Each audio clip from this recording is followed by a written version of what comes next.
Welcome to Hochoka Podcast. Filmmaker George Lucas of Star Wars fame addressed teachers with these words: "You have the most important job of anyone today. Our kids need you to advocate for their futures." During our last episode, we learned how vital the Lakota language is for the future of our students. Today, we learn how two women are advocating for them. Hello, Madakiepi. Welcome to Hochoka, here at the center of St. Joseph's Indian School's campus. I'm Scott Wooster, your Hochoka host. Back with us to continue our discussion of Lakota language preservation are my wife and Lakota Studies lead, Lorraine Wooster, and Associate Native American Studies teacher, Charla Krogman. Today we explore how Charla and Lorraine advocate for students through language studies. A warm Hochoka welcome back. Thank you, Scott. Thank you. Good to have you both here. Last episode, we really dug into why it's important for the language to be taught and preserved. This time, we're going to move a little more specifically into what you do every day in the classroom, what you use to teach the kids, how that looks, and some of the benefits of it and some of the pitfalls, some of the problems that you might have implementing those things. Does that make sense? Yes. Let's jump into it. So, I think I'll just turn it over to you guys and let you talk just a little bit about what is the approach that you take. You've been doing it Since 2002. But longer than that. Right. But when I came in 2002, I taught culture and infused language into the cultural curriculum. Okay. Then in 2012, we flipped that and taught language and infused culture into that language. So what it looked like was when you learned about the seasons, we talked more about what the seasons meant to our people, what they did. Now, when you talk about the seasons, you specifically use the Lakota words and apply what you do in those seasons with verb conjugation and say, for example, I plant in the spring. So, what do you plan a garden and put that sentence together, whereas in 2002 beginning, we would talk about, okay, it's spring. How do we say spring? Wetu. Okay, what do we do? So it's flipped somewhat and evolved, but it isn't to an immersion place yet. Mm-hmm. And Charla is in her second year with me, which is a blessing. So she probably has a really good outward picture of where was it and where has it come and where is it going. So 2 years with Lorraine. It's been amazing. So when I came in, it was mostly language. And when I started, I work with the younger group of students. So trying to get them the foundation to get to where Lorraine's groups are at. And I think our approach is where all good teaching starts is with our students and meeting them at their levels, giving them the dignity of who they are and where they come from, because we have a lot of diversity coming in. Yes, they are all Lakota, Dakota, Nakota, or other Native American affiliations, but not everybody grew up in a Lakota-speaking home, or even in Lakota-speaking communities. We have urban Native American children, some that come from reservations or in towns boarding reservations. So it's quite, not difficult for us, but just, a challenge that we're able to meet, I think. And I think we try to do a good job with that. And that comes back to our circle of care and just understanding who they are as individuals, what we can bring to them, and really motivating them to want to learn at each individual grade as well. Mm-hmm. So Yeah. So you've taken over with the younger kids? Yes. At grades what? First through fourth. First through fourth. Yep. And then you take the older kids. 5th through 8th. 5th through 8th, Yes. who you may have taught some of them when they were younger too. Yep. And it works well to do it that way? Yes. What are the benefits of splitting it that way?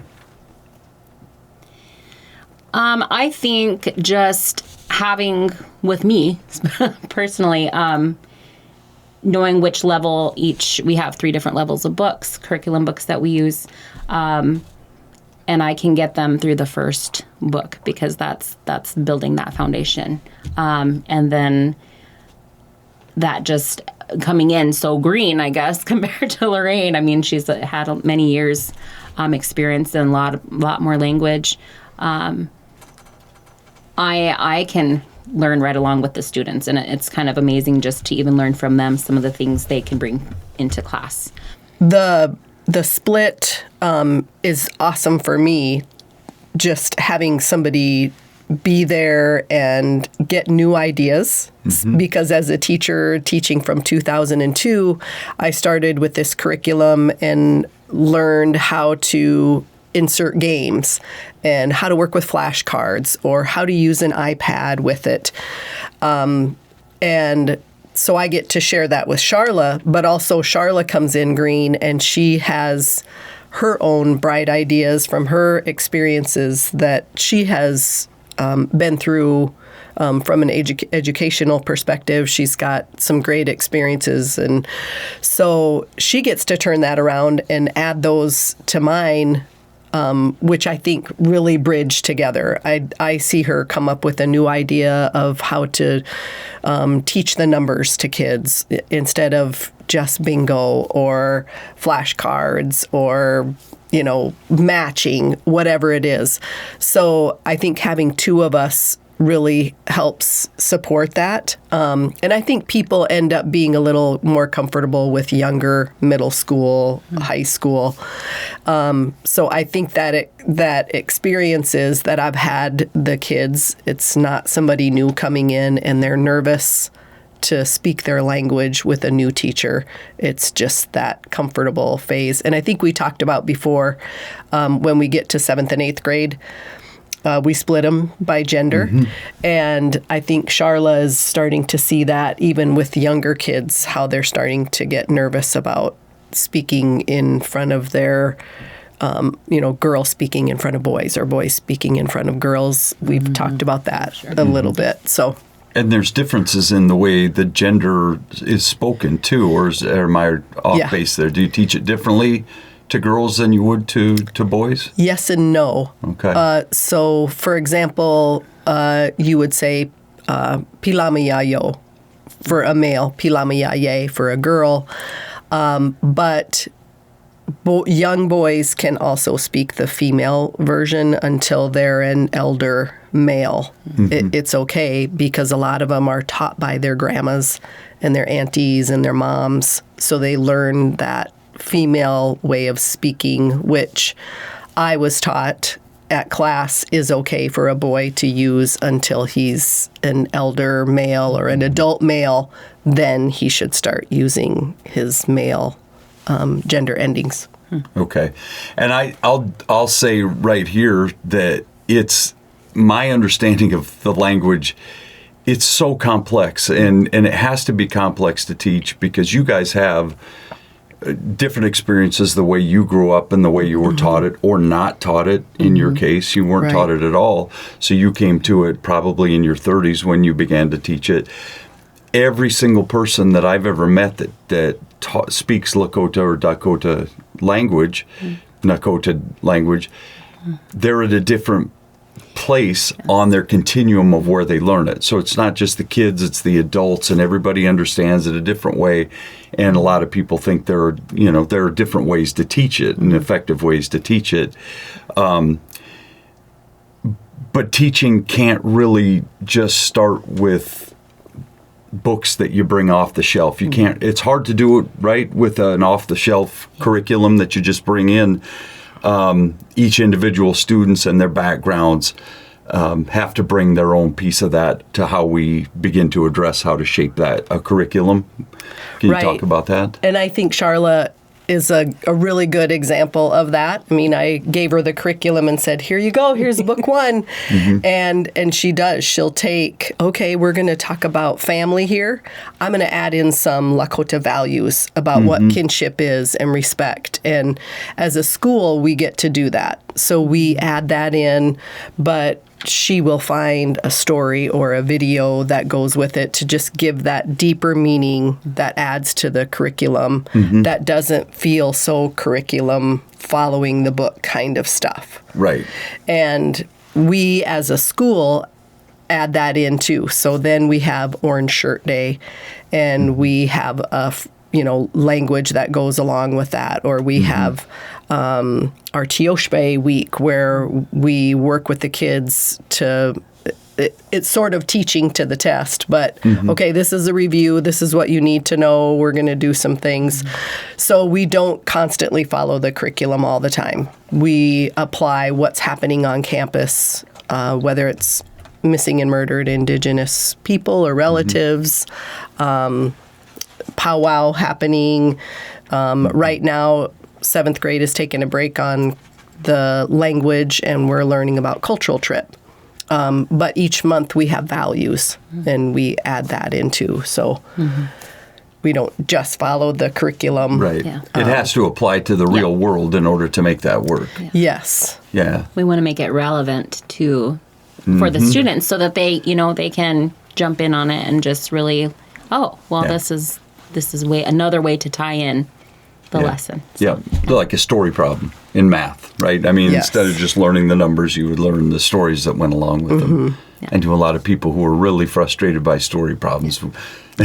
Yes. But that's you have to apply the language to the real world, which brings me, and you kind of hit on it earlier, and maybe we'll flesh it out a little more, the immersion style teaching for that. You said we can't do that here.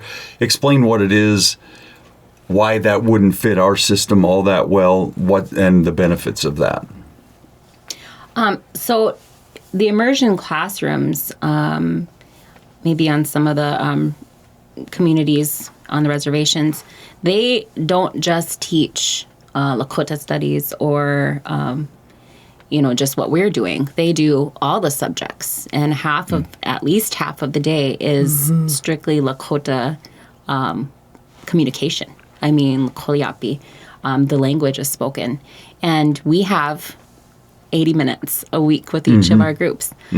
So to have that, we would have to be teachers in all of the core subjects and also Lakota language. Yeah. So that would be really hard. Also, our kids, which grade would we do then? We would have to pick just one class each and then have that. Well, then the rest of the kids wouldn't get the language. So the class sizes are small in immersion schools. I know even a fluent speaker, they know the language, but that doesn't necessarily mean they can teach all those other subjects as well. So there's a lot of things to consider when you talk immersion, and it would be a wonderful place to be, but it's just not feasible for us. And It'd be a dream, I would imagine. How many schools are doing that right now? Do you know? Do you have any idea? I know the one in Mission that Sage Fast Dog leads. I believe they went up to 5th grade with their language immersion. One of them did, but then when they hit 5th grade, they had to stop because they had to create the curriculum in full language for 6th grade and 7th grade and keep moving up. So if you think about what Charla said, apply those Lakota words to math, science, social studies, and our language is always evolving. We're always coming up with new words, but you have to have words for those scientific words. And for example, computer is Wa'unspe Omanaye. It's language that goes around and around, which explains the internet. Then you have to come up with words that go into the computer and all the parts. Or one of my last units with the 8th graders was tools. and the words were so long, but our language is descriptive. And a lot of the words were the same word, which is a tool, something that fixes something. And then it was this little interesting little meaning part. It's difficult. It would be very difficult, like you said, even for a fluent speaker, may have to learn new words, and then also know how to teach, how to manage a classroom, and how to do all those other things that come along with being a teacher. So it could be done with a lot of people, a lot of focus, which would be awesome. But I think what we are doing, we are planting seeds. And it's super fun to plant seeds and have those kids just to see what you can do with what we have 2 days a week. So what I hear both of you guys describing is very cool. It's a student-first approach is what you're trying to do in the classroom. It's a super challenge. And I've seen, you've come home some days frustrated after language tests, right? Just to say, I wish it was coming faster. I wish there was a way to make this happen. You maybe have to modify your expectations somewhat. As you said, you're planting seeds, but there have to be ways you have to be getting rewards from this. So the students have to be getting rewards to this. Give me a glimpse into that, some stories that help me understand where the payoff is. In my experience and in my years, I've had a few of those. One was a student emailed me from another school and wanted her the piece of paper for introducing herself. I remember we did this in class. Can you send this to me and help? Two of my daughters, Jackie and Sage, have done the same thing where you want to teach them, you want to work through it at home. They have to be ready just like our students are, but then they come back and go, hey, I want to learn this. How do I do this? Or how do I share this with other people? And so it really has to come from within, and so you also plant that seed. And when that comes back, I would say one of the other really neat things is Charla and I, as I mentioned, get to teach to our high school kids, and to have them come back and say, I really like that you guys get to teach us this, because eventually they have to take a class somewhere. But again, it's that comfort level of continuing to get to have us, but to have that thankfulness come back and say, thank you for teaching me. Thank you for teaching about my language and my culture. Just to see that written in words, you won't hear it as much from their mouths, but to have them write it and say, thank you for teaching us language and culture, that is probably really one of the best things. Yep. How about you? Well, I have a fourth grade student, and every week we have a Lakota phrase. And we do it over the intercom every morning with our morning announcements. And one week it was Awagli, I am back or I have returned. And every time this student comes to my room, he walks by me, Awagli, I am back. Oh, nice. So, I mean, just those little things. And then hearing the second grade voices singing Lakota flag song, I mean, powerful and with no, lack of confidence. They do it and they love it, and their understanding, and just those aha moments you have in class where something was just over their heads, it seemed, or just, weeks down the line, like, did you remember what we talked about? And they do. And those moments are really, they're just, it makes everything worthwhile. And I know Lorraine and I have both heard students say, I want to come back and I want your job. Yeah, they want to. So that, to me, that's the biggest compliment and the biggest, reward right there. Yes, please do. I want you to come back and you be the language teacher, or you, teach culture. Yep. So we started the episode in the header. We talked about how important teaching is, and I would say that in most of teaching, you don't see that end result. It's not. And I'm a counselor too, so I see it in the same way. You don't get that right up front knowledge that what you're doing is working, and the payoff comes later, and the payoff comes in ways that may not be expressed to you all the time, but you are planting seeds, and those things carry forward, and they carry dividends. And you're doing it, especially with the Lakota language, you're doing it in a place where probably 50 years ago, you weren't able to speak that way. We're speaking to a generation now that are able to speak that language and to bring it back. And it's powerful to think that you two are so invested in what you do in teaching this next generation a language that wasn't allowed to be spoken in schools, where kids had, their mouths washed out for speaking that language. It's such a good deal. It's so great that you guys do that, and stay strong and keep doing what you're doing, and be there for the kids, because I know you guys do a great job. I get to hear about it all the time and get to wander through the classroom. So thank you for everything you do. Wopila, Scott. And thank you for being here at Hochoka to talk about it, because a lot of our audience, they don't know about these kinds of things. And so we appreciate your time spent saying what you do each day. Wash day. And thank you to our audience for joining us here at St. Joseph's Indian School at Hochoka, at the center of campus, where we talk about issues that are central to Native American education today. Until next time, ladies, stay centered. Stay centered.